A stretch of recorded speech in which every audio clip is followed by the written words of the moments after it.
We are talking about a racehorse, a golden chestnut named Orfevre, widely and appropriately known as the Golden Tyrant. The Golden Tyrant. It's such a great title. It really is. The mission for our deep dive today is to explore this intersection of raw power, pure unpredictability, and greatness.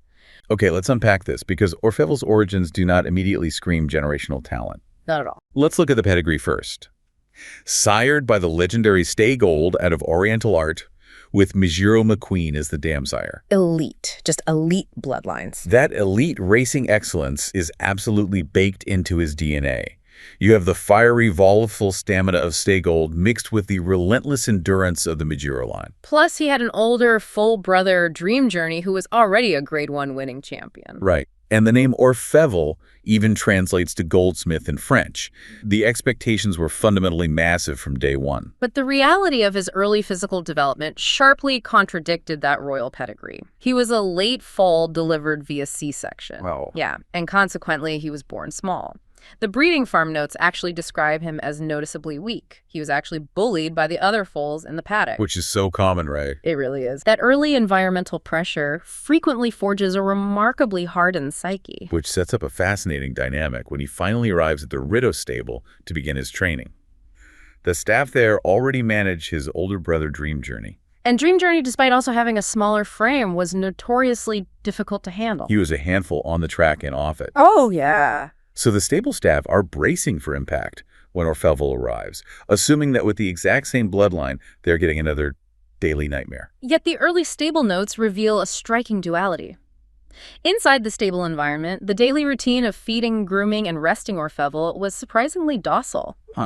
Yeah, he wasn't kicking the stall doors down or fighting the handlers. He seemed to completely understand the difference between his resting environment and the arena. The mask of calm was perfectly maintained right up until he stepped onto the track. And the moment race day arrives, that mask just shatters. His maiden debut is a perfect encapsulation of his entire career. It sets the tone for everything. It really does. He's paired with jockey Kenichi Ikazuo, the same rider who navigated his difficult older brother. The gates open, Orfevre runs a phenomenal race, and he wins. But the execution is a total mess. A complete mess. He was acting up in the saddling enclosure beforehand, and during the final stretch of the actual race, he swerves wildly across the track. Then, immediately after crossing the finish line, he just abruptly throws Ikazuo right off his back and runs loose. What makes that post-race incident so significant is Ikazuo's reputation. Right. He's not just any jockey. He is widely considered a master tactician when it comes to handling difficult, strong-willed horses.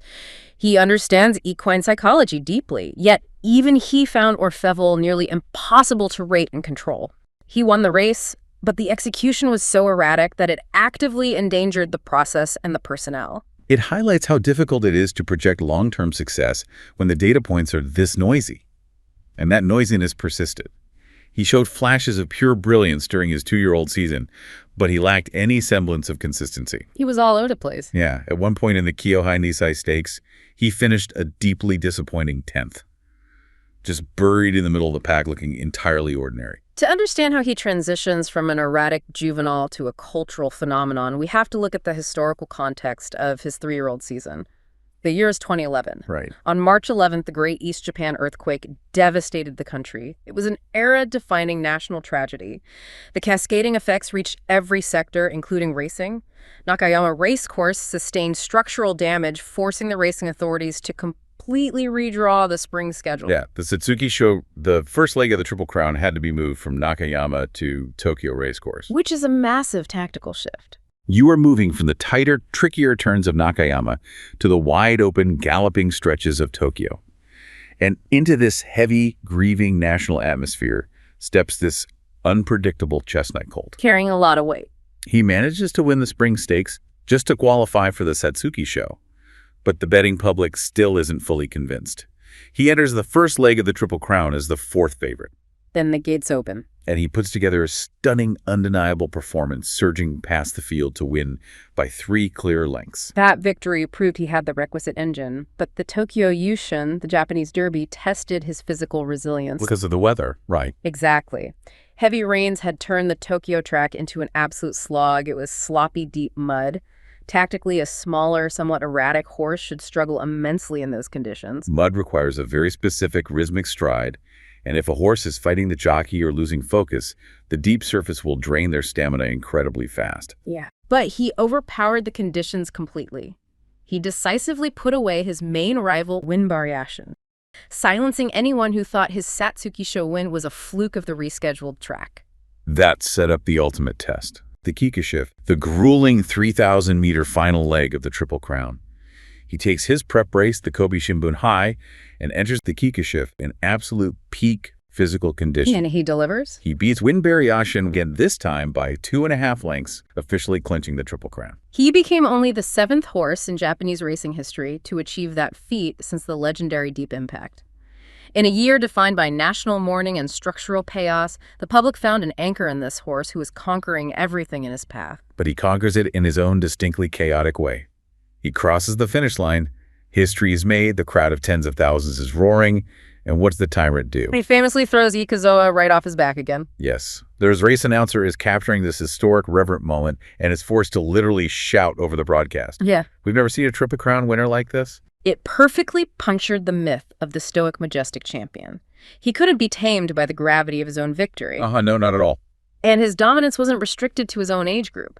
Later that winter, he took on older, fully mature horses in the Arima Kinen and systematically dismantled them as well. That victory secured his title as Horse of the Year, placing him alongside absolute royalty like Simbali Rudolph and Narita Bryan as the only horses to ever win 4 Grade 1 races as a 3-year-old. Incredible company. Here's where it gets really interesting, though. You would logically assume that a horse entering his 4-year-old season, having swept the Triple Crown in the Arima Kinen, has finally matured. You'd think he's figured out the mechanics of his profession. But his 4-year-old debut at the Hanshin Daisho 10 is described in the sources as one of the most bizarre tactical spectacles ever witnessed on a racetrack. Oh, the biomechanics of what happened in that race are just staggering. He broke from the gate and almost immediately started pulling hard, fighting the bit. He was expending a massive amount of early energy, aggressively taking the lead on the backstretch. And then? But as they approached the 3rd corner, he simply refused to turn. He bolted so far wide that he nearly ran completely off the outer rail of the track. The crowd actually gasped because the immediate assumption was a catastrophic injury. Yeah, when a horse of that caliber slows down that dramatically and drifts that far wide, it almost always means they have blown a suspensory ligament or fractured something. Ikazoa practically brings him to a crawl to manage the drift. Tactically, the race should have been over. He had wasted his anaerobic reserves fighting the jockey, he lost all his forward momentum, and he gave up massive ground to the field. But defying every known principle of thoroughbred physiology and racing strategy, Orfevre suddenly re-engaged. He accelerated from a near stop, caught back up to the pack, and miraculously battled to finish 2nd. The sheer VO2 max and sheer stubbornness required to do that is unbelievable. But the racing authorities were not amused by the display of raw athleticism. No, they were not. They actually mandated a special retraining review before he was allowed to race again. Having to send a reigning Triple Crown winner back to essentially pass a basic barrier trial is a profound humiliation for a championship stable. And it severely disrupted his training rhythm. The fallout from that retraining process was evident in his very next start, the Tenno Show Spring. He showed zero competitive interest. He didn't fight the jockey. He simply refused to engage with the race at all, finishing a dismal 11th. That is the ultimate pendulum swing of managing a volatile talent, from almost running off the track to just completely clocking out mentally. But champions possess a unique elasticity when it comes to failure. Yes, he bounces back roaring at the Takarazuka Kinen. He wins in commanding fashion, prompting the announcer to declare, "The Triple Crown champion has returned." Orfevre nearly ran himself off a track and then followed it up by refusing to compete. But true greatness is not defined by the absence of failure.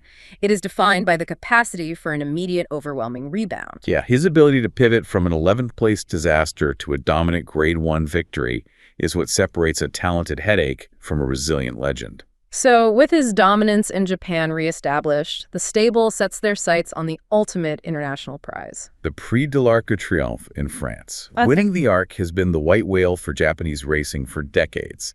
But as they prepare for Europe, they introduce a massive variable. A huge risk. They replace Ikazoa, the jockey, who has navigated every single one of Orfevre's quirks and outbursts with the French superstar Christophe Soumillon. The strategic logic was sound, though. European racing, particularly at Longchamp, requires a very specific tactical awareness regarding the pace and the undulating track conditions. Soumillon knows every blade of grass at Longchamp. And initially, the pairing looks flawless.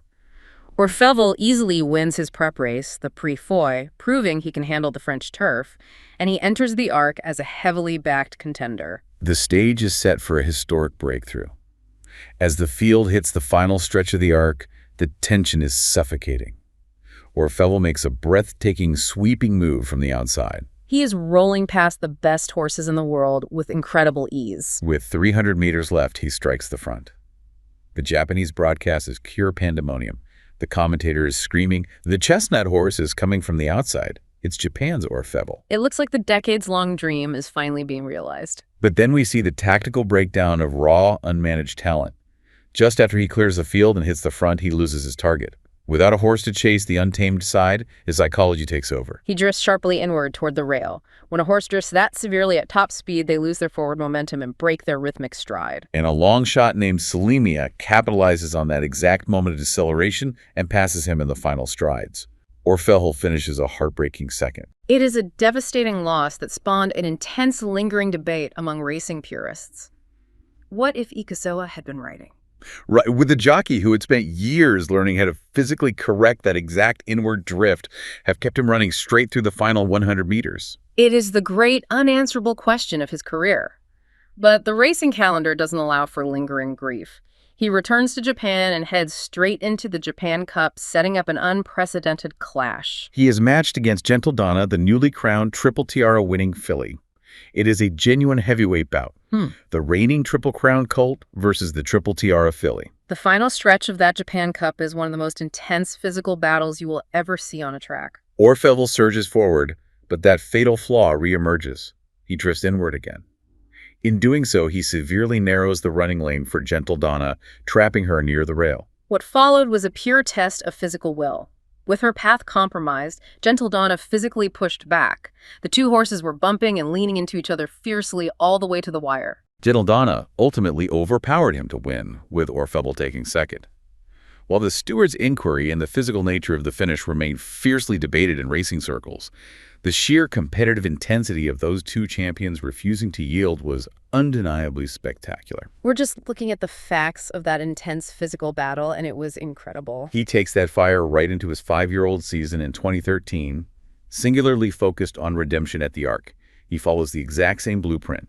He wins the Osaka High at home, ships to France, and wins the Prix Foy again. He was tactically flawless in his preparation, but sports are ultimately dictated by the caliber of the opposition. Yeah, that year he ran into a generational buzzsaw, the French filly Trev. She ran an absolute masterpiece of a race and defeated Orfevre by a widening 5 lengths. He finished second in the Arc for the second consecutive year. Finishing second in the world's toughest race twice is a staggering athletic achievement. But for a stable and a nation chasing that specific crown, it was the final closing of the window. Following his return to Japan, the stable announced that the Arima Kinen would serve as his retirement race. And the build-up to this final start features a moment that completely recontextualizes who this horse was. Remember, his entire brand is the golden tyrant. He bites, he throws riders, he refuses to turn. But weeks before the race, the stable receives a request regarding a young boy with a terminal illness, who is a devoted fan of both Orfevre and Ikezoa. From a risk management perspective, bringing a fragile child near a thoroughbred with a documented history of volatile aggressive behavior is incredibly stressful. Horses are prey animals. They are highly reactive to unfamiliar movements or tense environments. But the interaction defies all expectations. The sources note that when the boy was brought to him, Orfevre was perfectly, almost unnervingly calm. He stood completely still and gently allowed the young boy to pet him without a single sign of agitation. It is a profound moment of empathy from a creature defined by his aggression. Tragically, the young boy passed away just 2 weeks before the race took place. That underlying context shifted the emotional weight of the Arima Kinen. It was no longer just a victory lap for a retiring champion. It became a deeply profound tribute. And the performance he delivered was nothing short of a masterpiece. He didn't just win his final race, He completely dismantled a field of elite horses. He accelerated away to win by a massive 8 lengths. The race call as he crosses the wire captures the awe of the moment perfectly. Look at this. Burn this moment into your memory. This is Orfevre. It was the ultimate mic drop. It really was. But his story takes one final fascinating turn after he retires to the breeding shed. What's fascinating here is how his progeny, his offspring, serve as a perfect genetic mirror of his own paradoxical nature. His statistics as a stallion are completely chaotic. He doesn't produce a high volume of average winners. His overall strike rate is relatively low. But when the genetics align perfectly, the results are explosive. In his very first crop, he sired Grade 1 winners like the Filly Lucky Lilac and the Setsuki Show champion Apocadoro. Even more compelling is a specific arena where his offspring have found their greatest international success. Orfevre was a turf horse. He possessed the sweeping, gliding stride required for grass racing. Yet his progeny have stunned the bloodstock world by dominating on dirt tracks globally. We are talking about March Lorraine capturing the Breeders' Cup Distaff in America and Ushba Tesoro winning the Dubai World Cup. So what does this all mean? How does a turf champion sire world-class dirt horses? It comes down to the translation of raw power. Dirt racing is grueling. It doesn't reward the finesse of a turf stride. It rewards sheer concussive force and immense stamina. Right. Orfevre's unpredictable brilliance didn't translate into elegant turf runners. It manifested as an overwhelming, gritty power that excels in the most taxing conditions possible. It perfectly aligns with the observations from the stallion exhibitions. Breeders consistently noted that Orfevre actually looked physically broader and more muscular years into his retirement than he did during his racing peak. It was as if his physical frame finally caught up to the massive engine that had been driving him his entire career. If we connect this to the bigger picture, it is the definitive summary of his legacy. He was never manageable. He was never predictable. He was fundamentally flawed. But his career is a testament to the fact that perfect and great are rarely the same thing. He was the golden-coated embodiment of chaos and power, carrying the hopes of a recovering nation on his back. His greatness wasn't achieved in spite of his wildness. His greatness was entirely dependent on it. Thank you so much for watching. If you enjoyed this video, please like and subscribe for more.